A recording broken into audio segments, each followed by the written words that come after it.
বন্ধুরা, আশা করব তোমরা সবাই ভালো আছো। তো আজকে তারিখ হলো 30/9/2025 আর ঘড়িতে এখন সময় বাজলো সকাল 10টা 20। আমি চলে এসেছি বজবজ কালীবাড়ি মন্দির এবং সেই শ্মশানের দিকে যে যাত্রীবাহী এবং এখানে একটা শিব ঠাকুরের মন্দির আছে, সেই ছবিটা আমি তোমাদের সামনে দেখিয়ে দিচ্ছি।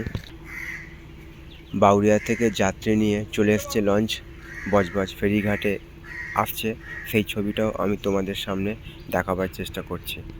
আর সেই শ্মশানের দিকের পরিবেশটা, যেখানে কাঠের চুল্লি আছে, প্রায় একটা পরিত্যক্ত অবস্থায় সেই যে কাঠের চুল্লির ছবিটাও আমি তোমাদের সামনে দেখিয়ে দিচ্ছি। আর প্রায় চুল্লির জ্বলে না বললেই চলে, যখন ইলেকট্রিক চুল্লি খারাপ হয়ে যায় বাধ্যতামূলকভাবে জ্বালাতে হয় এবং চলে, সেই ছবিটাও আমি তোমাদের সামনে দেখাবার চেষ্টা করলাম।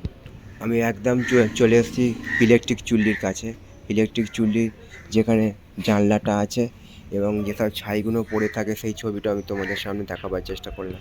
তো বন্ধুরা, আমি চলে এসেছি একদম বজবজ কালীবাড়ি মন্দিরের ইলেকট্রিক চুল্লির ঠিক সামনে এবং সেই যে আশেপাশের পরিবেশটা আমি তোমাদের সামনে ঘুরে ঘুরে দেখাবার চেষ্টা করছি।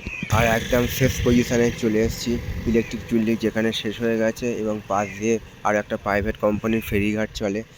সেই যে পরিবেশের ছবিটা আমি তোমাদের সামনে ঘুরে ঘুরে দেখাবার চেষ্টা করলাম।